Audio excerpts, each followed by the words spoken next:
Pada suatu malam, dalam keheningan istana, Raja Patmaraga bermimpi bertemu dengan seorang lelaki tua berjubah putih. Lelaki itu memancarkan cahaya terang, dan suaranya lembut tapi penuh wibawa. Ia berkata, "Di sana, keajaiban akan menantimu.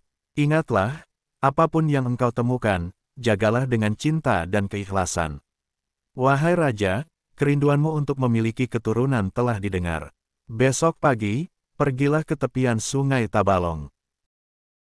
Sebelum lanjut jangan lupa klik subscribe, like dan komen serta bunyikan lonceng agar tidak ketinggalan cerita menarik lainnya. Di tepian Sungai Tabalong, berdirilah kerajaan Amuntai yang dipimpin oleh Raja Patmaraga dan Permaisuri Galuh Chandra Kirana. Mereka memerintah dengan adil dan bijaksana, membawa kemakmuran bagi rakyatnya. Namun, di tengah keberhasilan itu, pasangan kerajaan ini diliputi kesedihan karena tak kunjung dikaruniai seorang anak. Usaha mereka untuk mendapatkan keturunan sudah tak terhitung jumlahnya. Segala ritual adat, doa, dan sesaji telah dipersembahkan kepada leluhur dan dewa-dewa. Tapi, seiring waktu, harapan mereka mulai memudar. Di malam yang gelap, Raja Patmaraga berdoa dengan penuh air mata, memohon petunjuk untuk mengubah nasibnya. Pada suatu malam, dalam keheningan istana, Raja Patmaraga bermimpi bertemu dengan seorang lelaki tua berjubah putih. Lelaki itu memancarkan cahaya terang, dan suaranya lembut tapi penuh wibawa. Ia berkata, "Wahai Raja, kerinduanmu untuk memiliki keturunan telah didengar. Besok pagi, pergilah ke tepian Sungai Tabalong. Di sana, keajaiban akan menantimu. Ingatlah, apapun yang engkau temukan, jagalah dengan cinta dan keikhlasan." Ketika terbangun, Raja Patmaraga merasa yakin bahwa mimpinya adalah wahyu dari para leluhur. Ia segera memberitahu permaisuri, dan mereka sepakat untuk mengikuti arahan tersebut. Ketika fajar menyingsing, Raja Patmaraga, permaisuri, dan beberapa pengawal pergi ke tepian Sungai Tabalong. Mereka berdoa dengan khusyuk di bawah sinar matahari pagi yang hangat. Tiba-tiba, dari kejauhan, mereka melihat buih-buih putih bercahaya mengapung di permukaan air. Buih itu bergerak perlahan mendekati mereka. Ketika buih itu sampai di hadapan mereka, buih tersebut berubah menjadi sebuah gumpalan bercahaya. Dari dalamnya, muncul seorang bayi perempuan yang cantik luar biasa, dengan kulit sehalus sutra dan mata berkilauan seperti permata. Semua orang yang melihat keajaiban itu terpana. Raja Patmaraga dan Permaisuri menangis bahagia. "Lebih besar dari, ini adalah karunia dari para dewa," ujar Raja Patmaraga sambil mengangkat bayi itu ke langit. Mereka memberi nama bayi itu Putri Junjung Buih, karena ia lahir dari buih sungai yang ajaib. Putri Junjung Buih tumbuh dengan cepat menjadi seorang gadis yang luar biasa cantik dan anggun. Selain kecantikannya, ia juga memiliki kekuatan gaib yang membuat semua orang menghormatinya. Sang putri mampu berbicara dengan alam, memanggil hujan saat musim kering, dan membuat tanaman tumbuh subur. Namun, ada satu hal yang membuat Putri Junjung Buih berbeda. Ia tidak seperti manusia biasa. Sebagai makhluk gaib yang dikirim oleh para dewa, ia memiliki aura yang suci dan tidak bisa disentuh sembarang orang.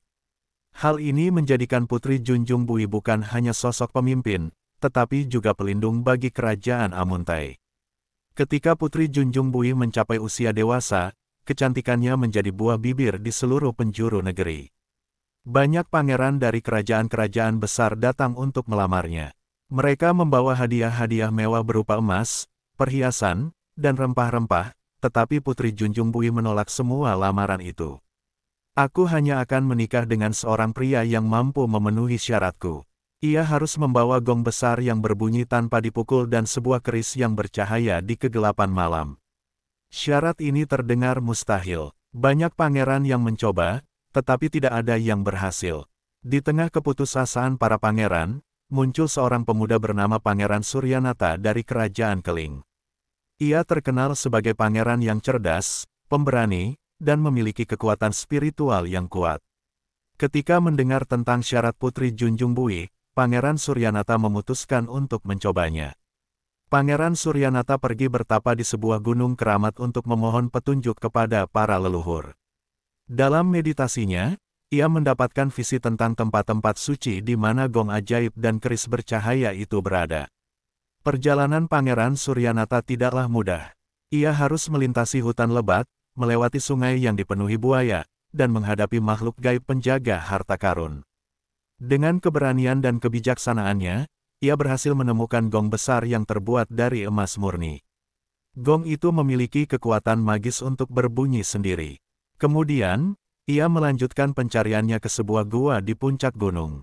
Di sana, ia bertemu seorang pertapa tua yang memberinya keris bercahaya sebagai hadiah atas ketulusan hatinya.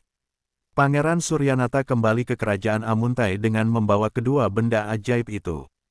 Ketika ia menyerahkan gong dan keris kepada Putri Junjung Buih, sang putri tersenyum dan berkata, "Engkaulah yang telah ditakdirkan untuk menjadi pendamping hidupku." Pernikahan mereka dirayakan dengan megah, dihadiri oleh raja-raja dan bangsawan dari berbagai kerajaan. Pernikahan ini tidak hanya menyatukan Putri Junjung Buih dan Pangeran Suryanata, tetapi juga memperkuat hubungan diplomasi antara Kerajaan Amuntai dan Kerajaan Keling. Setelah menikah, Putri Junjung Buih dan Pangeran Suryanata memerintah bersama dengan bijaksana. Kerajaan Amuntai semakin makmur, dan rakyatnya hidup dalam kedamaian. Putri Junjung Buih tetap dihormati sebagai simbol kekuatan spiritual, sementara Pangeran Suryanata dikenang karena keberanian dan kebijaksanaannya. Mereka memiliki keturunan yang menjadi cikal bakal dinasti Kerajaan Banjar, yang kelak menjadi salah satu kerajaan besar di Kalimantan Selatan.